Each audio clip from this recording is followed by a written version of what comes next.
Hello everybody, my name is John Paul Legree and I'm a rising senior here at A&M San Antonio. I'd like to talk to you a little bit today about my internship at WellMed Medical Management. Now, my position is Intern Project Manager. I'm one of about 15 other interns in various roles. I haven't had a chance to meet them all yet because of the COVID situation, but looking forward to that at the end of the summer. Concerning my duties, I am an intern project manager. I manage a team of about 3 interns, plus a few assorted other people.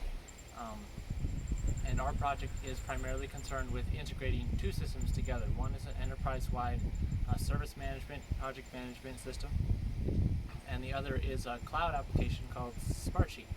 And that particular cloud application has been kind of used out of necessity by my particular department, the Acquisitions and Integrations Department, and it's a lot more agile. It allows enhanced reporting that the enterprise-wide solution cannot always do, or cannot do in a user-friendly manner, etc., etc. And so this cloud application is a lot more agile in almost every way, and so the team really likes to use it. However, currently there's a lot of manual data entry associated with it, since everything still has to be entered in an enterprise-wide system. They also have to manually enter it in Smartsheet, of course, and since they are currently using the 2 systems, they've kind of tasked me with creating a data flow between the 2 systems, so mapping the desired data fields from the one system to Smartsheet, and it'll be like kind of a one-way data feed, nothing too fancy, not like a fancy sync or anything, especially since the enterprise-wide system is the source of truth for project management information. Now, of course, we've explored a few different approaches for this, and one of the primary requirements for the project is that it be easily handed off to a non-technical user.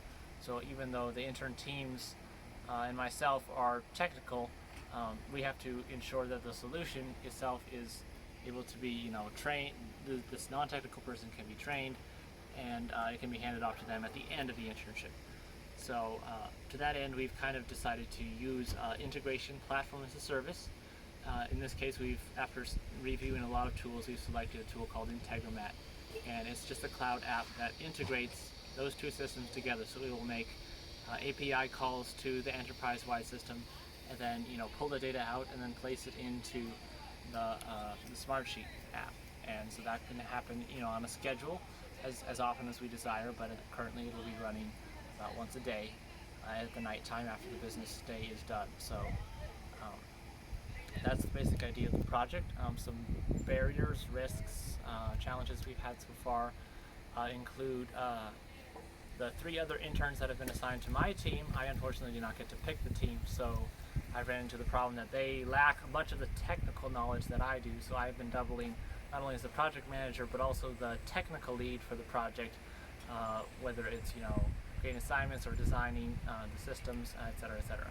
So I've had to spend extra time training those interns and bringing them up to speed on much of the stuff that I already know, which could have been avoided, of course, if I had been allowed to pick the team, but as it is, it was assigned to me.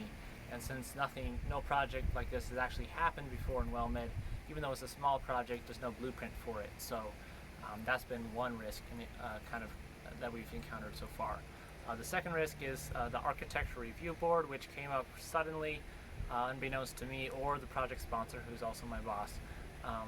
And so this just basically requires us to submit a lot of extra documentation, a lot of bureaucracy, and kind of change control processes associated with this. Even though we're not changing anything, there's quite a bit of legwork that has to be done. And so this came up unexpectedly, but it will cause delays in the project. It will require us to submit a lot of extra stuff, and just generally make it more difficult for us to continue. So that continues to be the biggest risk to the project going forward, and possibly might delay the project close until after the internship is technically complete on August 7th. Good news is that my boss and I have agreed to extend my internship till about the end of October, so I'll still be around to see the project through should it be delayed that long, and continue supporting the team after the project has been handed over. So that pretty much summarizes my project, my duties so far. This is not my first internship, it's my 3rd internship, and so every single internship I've done so far has been a great experience. This one is no exception, and I look forward to all of the business skills that I will learn over the course of what's remaining. So that's pretty much it. I hope you all have a great day, and thank you for your time.